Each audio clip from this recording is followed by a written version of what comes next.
situation? Don't have any. Not yet. Hope to have something by tomorrow. Don't like to have mysteries going into the game. So we'll have it resolved tomorrow. There's a medical component to it also. So that's where we are. And how do you feel just in general going into Saturday? I feel good, mainly because of how we worked this week. It's not going to be easy. It's going to be very difficult. We've got a team that's moving the ball extremely well. A quarterback is playing, his best football. They're making big plays in the passing game. They have a big-time NFL running back that it takes more than one guy to bring him down. We need to play better and tackle better than we did against USC and San Diego State. This guy will hurt you offensively. Hey, we'll see which quarterback or quarterbacks play. Whoever plays has to play extremely well. We have to make sure Bryce gets a chance to get to the line of scrimmage, and they do a good job on defense with all the line movement and blitzes. It's going to be a challenge, I think, for both sides. I think it's going to be a hotly contested game. It's going to be exciting. They have a receiver who gets targeted on 30% of the passes that they throw, and that's not something we see a lot here. You guys like to spread it around a little bit. With a guy like that, how apt are you to adjust the way you cover or to assign guys based on how popular he is? Well, so the problem is you give him too much attention and they kill you in the running game. So we've got good corners and they got to try to hold up. Now, we're not going to leave them on an island the entire game, but there are going to be times where they're going to have to be matched up. And it's understandable why he gets targeted on a third of their passes, because he makes plays. He's got great hands, he's got great body control. He's a very good football player. So we have to mix it up like every week. We can't always do the same thing, but we acknowledge that he's their number one target and he deserves to be. A lot of fans got a chance today to read Harrison Phillips' story that he wrote. I was wondering if you've had a chance to read it. Obviously, a lot of it's already familiar to you, but reflecting on his journey here and what he's proven as a Stanford guy.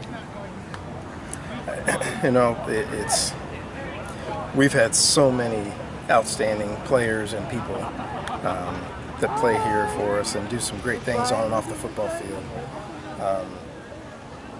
Harrison is very unique, and I've said it before, it's almost like he has more hours in the day than the rest of us. He does more daily than most people that you know, most people that I know, but that's how he's driven. I have a lot of respect for that. That's why he's a leader on this football team. That's why he should be an academic All-American as well as being a football All-American. It's just who he is. And he expects nothing less from himself than that. And the journey hasn't been easy. It's been hard. But he's got a great family base. He's got a great faith for his own personal base. He's not easily discouraged when tough times come.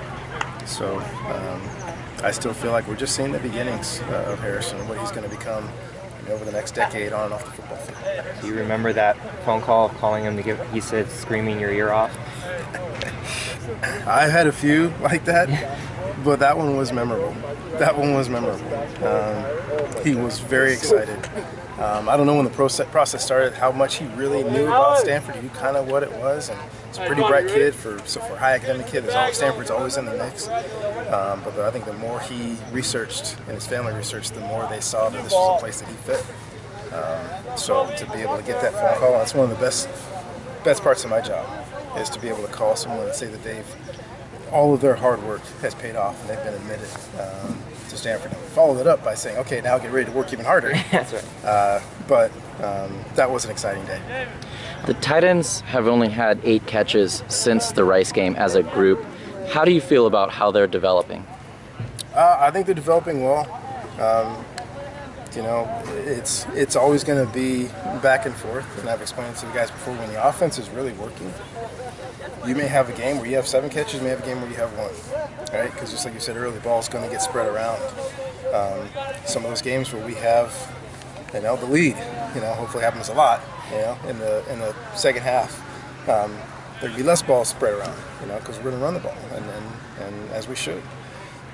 But that's tough coming off a couple games where some receivers have made some nice plays. You know, to where Trent Irwin had more catches this game and had more of an impact. JJ had some big catches down the stretch, which is great. Connor Weddington had a reverse and had a catch.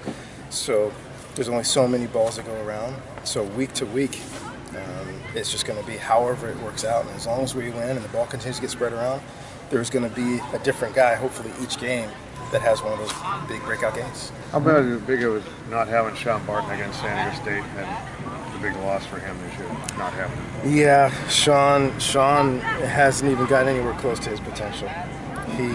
His ceiling is so high because it's the physical traits, the explosiveness, the athletic ability, it's the instincts, when to go over the top, when to fall back behind, and then it's the mentality.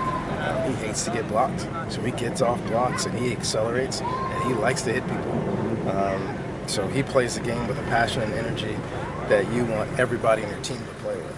So we miss that. We've got guys stepping up that are up to the task and knowing that we're not just missing a football player, we're missing a presence. And George stepped up. He's been great. Jordan Perez has. Joey has amped his game up. Joey Alfieri. LME Murphy's been more vocal because we're missing that vocal voice, and Justin Reed, and so it's almost like everybody has picked up a little bit of the slack just from the presence that's missing. But I'm excited for Sean. Yeah, he's on the road to recovery, and he's going to be back bigger, stronger, better. Redshirt at all, or too late? You know, those things happen kind of towards the end of your eligibility, but big things for him to get back next year and play at a high level. All right. Thanks, guys.